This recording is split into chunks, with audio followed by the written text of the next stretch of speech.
News, Nairobi. So now expect fuel prices to go up again next month. This is according to the Daniel Kipto, the Director General at the Energy and Petroleum Regulatory Authority.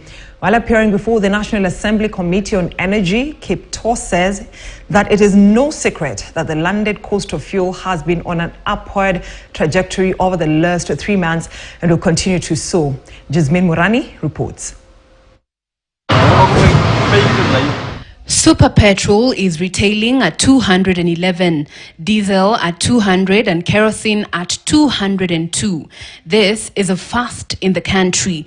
And while you would hope that the worst is behind us, the Energy and Petroleum Regulatory Authority is saying, brace yourself. The input from our computation as the regulator, if we were to hold prices in the cycle that we began today, it would require the economy to fork out upwards of 8.6, 8.7 billion shillings.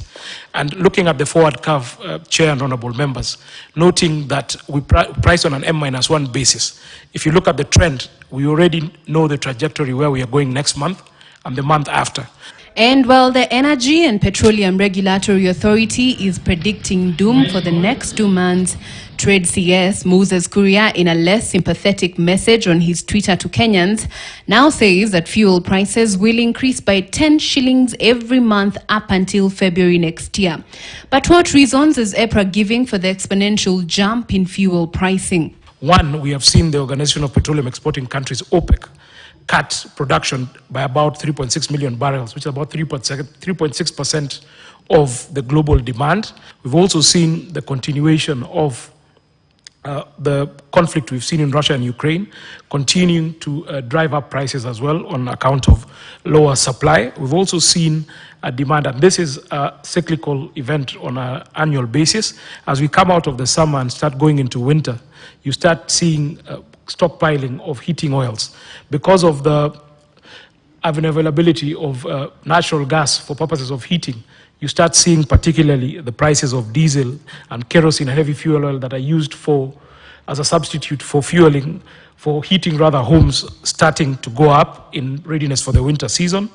We also saw over the last 3 months refineries shut down, one on account of scheduled maintenance and also two on account of very high temperatures in the global north, particularly on account of climate change.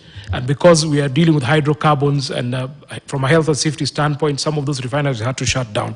Questions on the efficacy of the government-to-government fuel acquisition deal in alleviating the dollar crisis and at the very least reducing the fuel prices also arose, with CS Davis Churchill bullishly maintaining that the G2G is working. I think this is a question that could be better answered by the National Treasury, like I said. That could be better answered by the central bank. In terms of macroeconomics, G2G is working. With the rising fuel prices, Kenyans should expect to grapple with runaway inflation in the coming months. This, coupled with newly implemented and looming taxes, it is safe to predict that more Kenyans will be pushed below the poverty line. Jasmine Murani for KTN News. So that is what EPRA and the CS for